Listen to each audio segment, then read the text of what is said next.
Selamat siang, dosen pengampu yang saya hormati, Apoteker Atina Mardatila M.Farm. Saya Fani Muhrikma dengan NIM 2550191166 dari kelompok 1. Pada hari ini, saya akan mempresentasikan hasil kajian ilmiah dari mata kuliah Kimia Organik yang berjudul Kajian Struktur Molekul dan Mekanisme Reaksi pada Sintesis Amlodipin.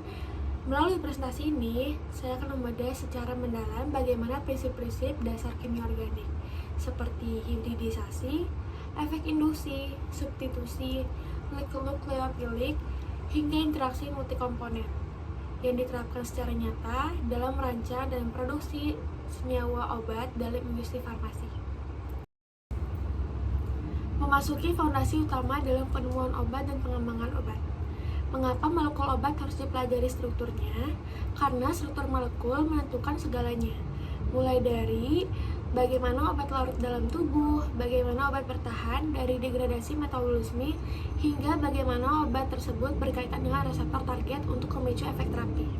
Amlodipin merupakan salah satu obat antihipertensi paling populer dan paling banyak diresepkan di dunia, yang masuk ke dalam golongan calcium channel blocker atau CCB, yang merupakan turunan 1,4 dihidropridin. Obat ini menjadi pilihan utama dalam terapi hipertensi, angina stabil kronis, dan angina vasospastik. Mekanisme kerjanya adalah dengan menghambat masuknya ion kalsium secara selektif melalui kanal kalsium tipe L yang berada pada otot polos pembuluh darah. Hambatan ini memicu terjadinya vasodilatasi atau pelebaran pembuluh darah yang secara langsung menurunkan resistensi perifer dan akhirnya menurunkan tekanan darah pasien yang kembali di rentang normal. Mari kita bedah kontribusi masing-masing gugus fungsi tersebut terhadap profil farmakologis amlodipin. Gugus fungsi pertama adalah ester pada posisi C3 dan C5. Keberadaan gugus ester ini secara signifikan meningkatkan lipofilisitas atau sifat suka lemak dari molekul amlodipin. Sifat lipofil ini sangat krusial agar molekul obat ini dengan mudah menembus membran biologi sel yang kaya akan lapisan lipid bilayer, sehingga mempermudah proses absorpsi obat di dalam pencernaan dan mempengaruhi distribusinya ke jaringan target. Gugus fungsi kedua adalah amina primer. Pada ujung rantai samping, gugus amina primer ini bertindak sebagai basa lemah. Dalam formulasi farmasi, sifat basa lemah ini dimanfaatkan untuk mereaksikan amlodipin dengan asam besilat atau asam benzena sulfonat guna membentuk garam amlodipin bersilat. Bentuk garam ini memiliki kelarutan dalam air dan stabilitas padatan yang jauh lebih superior dibandingkan bentuk basa bebasnya. Ketiga, ada gugus eter yang berfungsi sebagai jembatan penghubung fleksibel antara gugus di dalam molekul dan memiliki stabilitas kimia yang sangat tinggi terhadap berbagai kondisi lingkungan. Keempat, cincin aromatik benzena memberikan stabilitas resonansi pada molekul sekaligus memfasilitasi interaksi hidrofobik atau ikatan van der Waals yang kuat dengan kantung hidrofobik pada reseptor kanal kalsium. Yang utama adalah cincin 1,4 dihidropridin itu sendiri.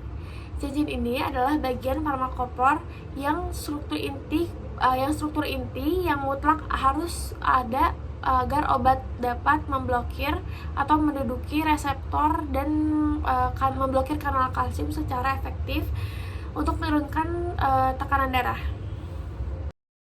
Selanjutnya mari kita tinjau amlodipin dari sudut pandangan geometri molekul dan stereokimia. Dari analisis hibridisasi atom, kita dapat mengidentifikasi bahwa seluruh atom karbon yang terlibat dalam cincin aromatik benzena dan gugus karbonil ester memiliki hibridisasi sp kuadrat atau sp2, yang artinya ini memberarti atom-atom tersebut membentuk geometri planar atau datar dengan sudut ikatan sekitar 120 derajat yang memfasilitasi terjadinya delokalisasi elektron pi untuk stabilitas resonansi. Sebaliknya, atom nitrogen pada amina primer serta atom-atom karbon pada rantai alifatik memiliki hibridisasi sp3 yang memberikan geometri tetrahedral fleksibel dengan ikatan sigma tunggal yang dominan. Kombinasi ini membuat amlodipin menjadi molekul semipolar karena memiliki area nonpolar rigid sekaligus ekor alifatik polar yang fleksibel. Poin yang tidak kalah penting adalah stereokimia. Jika kita perhatikan atom karbon nomor 4 atau C4 pada cincin hidropidrin, atom karbon tersebut mengikat 4 gugus yang berbeda, menjadikannya sebuah pusat kiral atau asimetris. Akibatnya, amlodipin eksis sebagai sepasang isomer optik atau enantiomer, yaitu R-amlodipin dan S-amlodipin. Dan dalam dunia farmakologi, konfigurasi ruang ini sangat menentukan kunci obat pada reseptornya.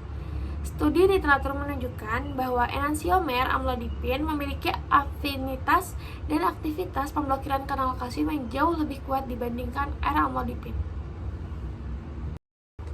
Kini kita beralih ke bab 3, yang merupakan inti dari kajian kimia organik dalam makalah ini, atau PPT ini, yaitu analisis sintetis dan mekanisme. Secara industri maupun skala laboratorium, jalur utama paling efisien untuk membangun molekul amlodipin adalah melalui reaksi sintesis dihidropidrin Hansach. Reaksi Hansach ini klasik adalah sebuah reaksi multi-komponen one part yang sangat elegan. Dalam sintesis amlodipin, reaksi ini menemukan 3 komponen reaktan utama. Komponen pertama adalah 2-chlorobenzaldehyde yang menyumbang cincin aromatik tersubstitusi klorin.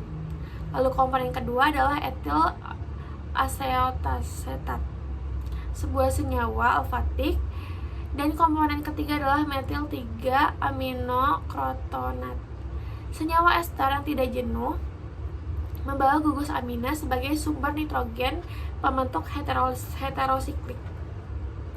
Proses ini dijalankan dengan menggunakan pelarut etanol absolut di bawah kondisi pemanas reflux. Mengapa metode Hansach ini dipilih? Karena metode ini menawarkan efisiensi sintesis yang luar biasa, tahapan pengerjaan yang relatif sederhana karena berlangsung dalam satu wadah, serta menghasilkan rendemen atau yield produk akhir yang tinggi dan ekonomis. Selanjutnya, mari kita telusuri mekanisme reaksi ini secara bertahap, langkah demi langkah.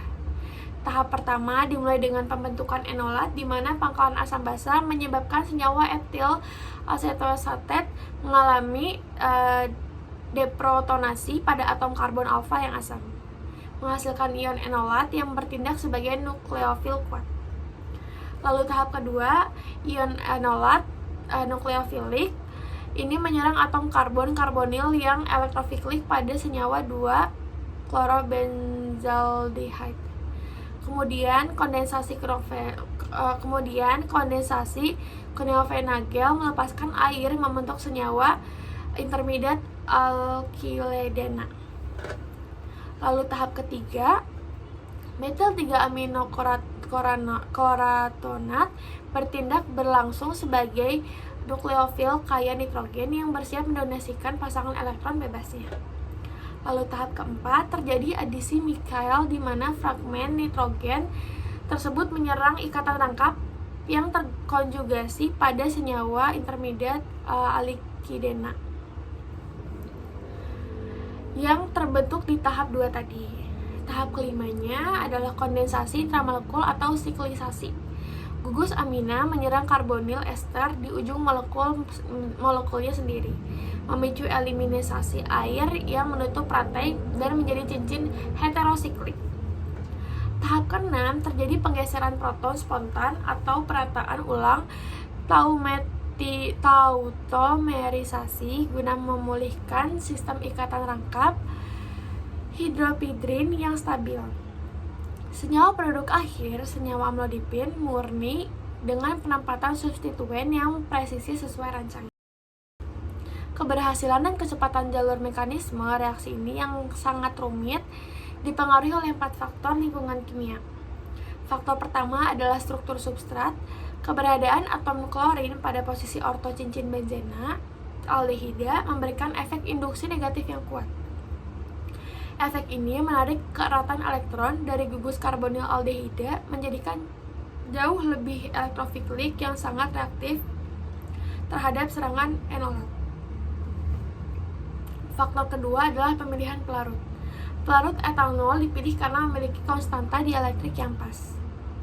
Ia cukup polar untuk melarutkan reaktan-reaktan organik yang berbeda kepolarannya, sekaligus memfasilitasi transfer proton selama mekanisme reaksi berlangsung.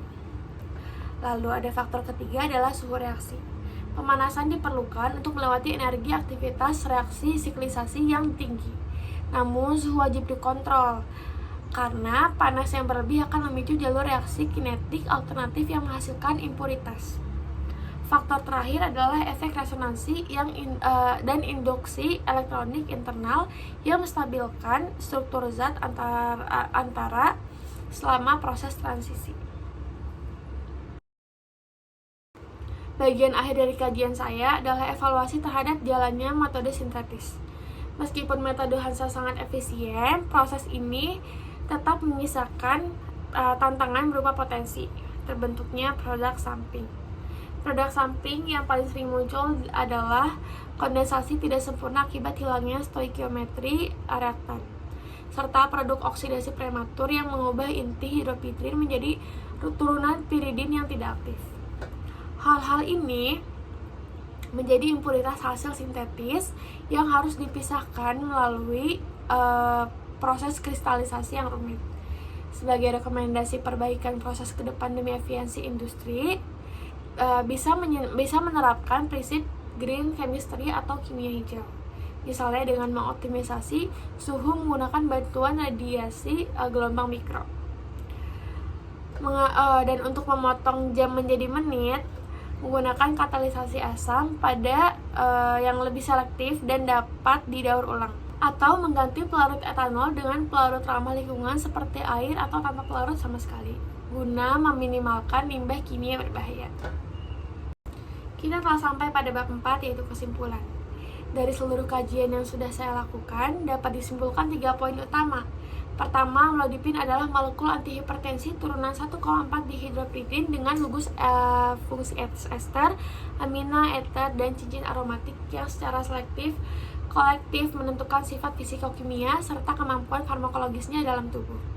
Yang kedua, proses sintesis amlodipin berbasis reaksi multikomponen. Hanstase merupakan jalur yang sangat elegan dan efisien yang menggabungkan kondensasi adisi Michael dan siklisasi dalam satu wadah. Dan ketiga, kontrol ketat terhadap parameter termodinamika seperti suhu, struktur elektronik substrat, serta pelarut adalah kunci utama untuk menekankan produk samping dan memaksimalkan rendemen obat yang berkualitas tinggi.